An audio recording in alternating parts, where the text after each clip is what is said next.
John, good morning. Maglalagay pala tayo ng ano yun dito, ng charging port sa ating Sniper 155. Ayun, sinukata ko na nga dyan. Ginamit natin pambutas, kutsilyo lang. Yun, nabutasan na natin. Bali, kakabit na natin yung yung charging port. Ayun. Ayun, nakabit na natin. Bali, kakabit natin dyan yung yung pinakalock niya sa ilalim para di matanggal. Then may kasama na nga pala itong harness, ito negative tsaka positive. Ayun, bali yun, nakabit na natin yung positive sa ayun na ang kulay pula, yung negative naman sa black. Ayun, ginakabit na natin dyan. Ayun, nakabit na natin. Bali at ito nga pala yung tatanggalin natin, dahil dito natin ikakabit yung yung negative na wire nya.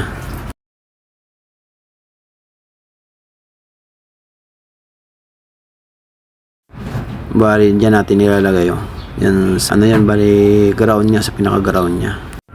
Yan, itong kulay black, yan ang ilalagay natin dyan sa ground.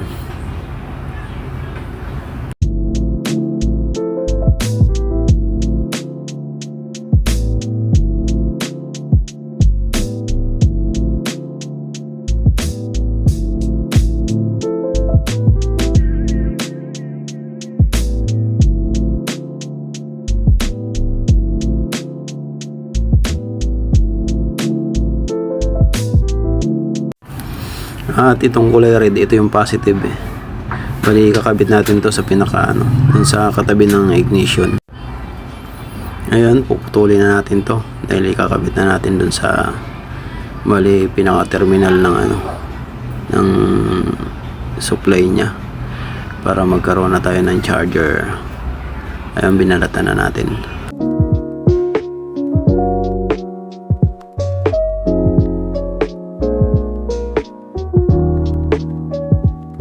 Yun, katapos natin balatan, bali isasama lang natin dito sa nya, tutusok lang natin, tapos yun, ilalak lang natin yan, balik natin pagtusok, tapos pag okay na, itago lang natin tong mga wire nya para hindi siya maipit. At yun, tapos na natin ma-install. Oras na para i-try natin kung gagana.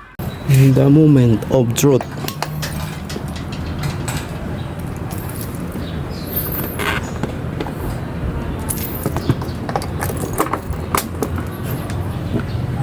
Ayun, gumana. Ay.